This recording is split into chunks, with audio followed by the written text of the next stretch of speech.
اشاعت میں کردار ہے۔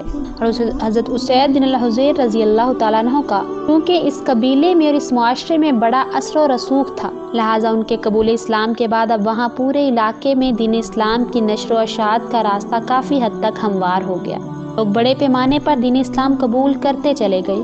پھر وہ وقت بھی آیا کہ مدینہ شہر میں ایسی مناسب اور سازگار فضا قائم ہو گئی کہ جسے دیکھتے ہوئے خود رسول اللہ صلی اللہ علیہ وآلہ وسلم اور دیگر تمام اہل ایمان مکہ سے مستقل طور پر ہجرت کر کے مدینہ آ پہنچے، اور پھر رسول اللہ صلی اللہ علیہ وآلہ وسلم کی زیر قیادت روئے زمین پر معرض وجود میں آنے والی اولین اسلامی ریاست کا دارالحکومت یعنی شہر مدینہ ہی بنا۔ حضرت اسید رضی اللہ تعالیٰ عنہ کی زندگی قبول اسلام کے بعد یکسر بدل کر رہ گئی۔ سختی کی بجائے مزاج میں اب نرمی اور خوش اخلاقی آ گئی۔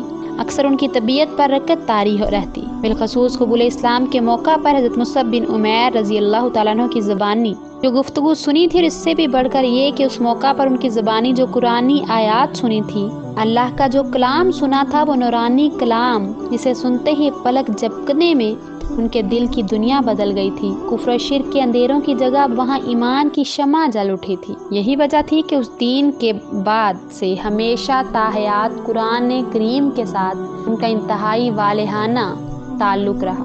قرآن کریم کے ساتھ ان کا تعلق بس ایسا ہی تھا کہ جیسے سخت گرمی کے موسم میں شدید قحط کے زمانے میں کسی تپتے ہوئے صحرا میں کسی کو اچانک ٹھنڈے اور میٹھے پانی کے چشمے تک رسائی نصیب ہو جائے۔ لہٰذا حضرت اسید بن الحضیر رضی اللہ تعالیٰ عنہ بڑے ہی شوق اور شغف کے ساتھ زیادہ سے زیادہ تلاوت قرآن میں مشغول رہا کرتے تھے۔ بالخصوص دن بھر کی مصروفیات کے بعد نیز کاروبار زندگی کے اس شور و شغب کے بعد جب رات کا سکون ہر طرف چھا جاتا، خاموشی تمام کائنات کو اپنی لپیٹ میں لے لیتی، اب اس پرسکون ماحول میں خاموشی کی اس فضا میں مدینہ منورہ کی مضافاتی بستی قبا میں ایک نخلستان کے قریب واقع ان کے گھر سے نہایت ہی مؤثر اور دلنشین انداز اور سریلی آواز میں تلاوت قرآن کی صدا بلند ہونے لگتی۔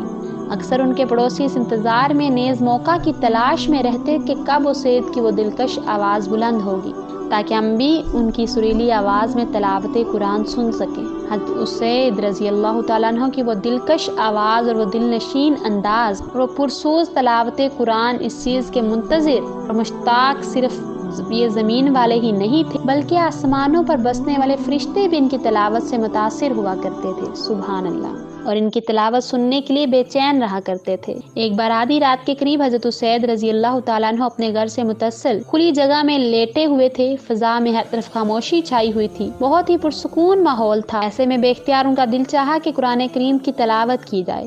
تبھی اٹھ کر بیٹھ کے تلاوت شروع کی اپنے پرکشش انداز میں، بہت ہی دلنشین آواز میں۔ انہیں تلاوت کرتے ہوئے بھی کچھ ہی دیر گزری تھی کہ ان کا گھوڑا جو قریب ہی بندھا ہوا تھا وہ بدکنے اور اچھل کود کرنے لگا، یہاں تک کہ انہیں اندیشہ ہونے لگا کہ کہیں وہ رسی تڑا کر بھاگ نہ جائے۔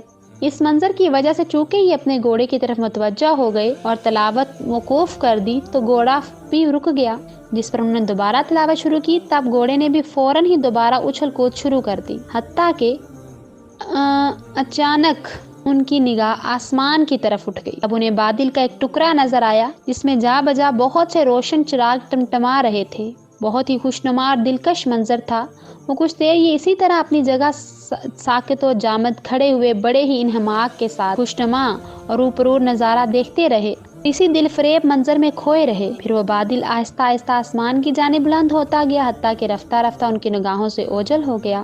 جب صبح ہوئی تو رسول اللہ صلی اللہ علیہ وآلہ وسلم کی خدمت میں اسید بن الحضیر رضی اللہ تعالیٰ عنہ نے تمام ماجرا بیان کیا، جس پر آپ صلی اللہ علیہ وآلہ وسلم نے فرمایا، اے اسید، وہ تو فرشتے تھے جو آپ کی تلاوت قرآن سن رہے، سبحان اللہ۔ حضرت اسید بن الحضیر رضی اللہ تعالیٰ عنہ کو جس طرح قرآن کریم سے بہت زیادہ محبت تھی، اسی طرح انہیں رسول اللہ صلی اللہ علیہ وآلہ وسلم کے ساتھ بھی بہت زیادہ عقیدت و محبت تھی۔ جب بھی آپ صلی اللہ علیہ وآلہ وسلم خطبہ دے رہے ہوتے تو حضرت اسید رضی اللہ تعالیٰ عنہ بہت ہی محبت کے ساتھ اور دنیا مافیا سے بے خبر ہمہ تنگوش ہو کر آپ صلی اللہ علیہ وآلہ وسلم کی طرف متوجہ ہو جاتے۔ اسے سامعین، میں امید کرتی ہوں کہ آج کی ویڈیو آپ کو بہت پسند آئے گی اور آپ اس سے بہت کچھ سیکھیں گے۔ اگر آپ کو یہ ویڈیو پسند آئے تو ہمارا چینل اقرا اسلامک سٹوریز اس کو لائک، سبسکرائب اور شیئر کرنا مت بھولیے، اور ساتھ ہی ساتھ بیل آئیکن کو ضرور پریس کیجیے تاکہ میری آنے والی ہر نئی ویڈیو کا نوٹیفیکیشن آپ کی اسکرین پر آپ کو مل سکے۔ مجھے اجازت دیجیے، شکریہ،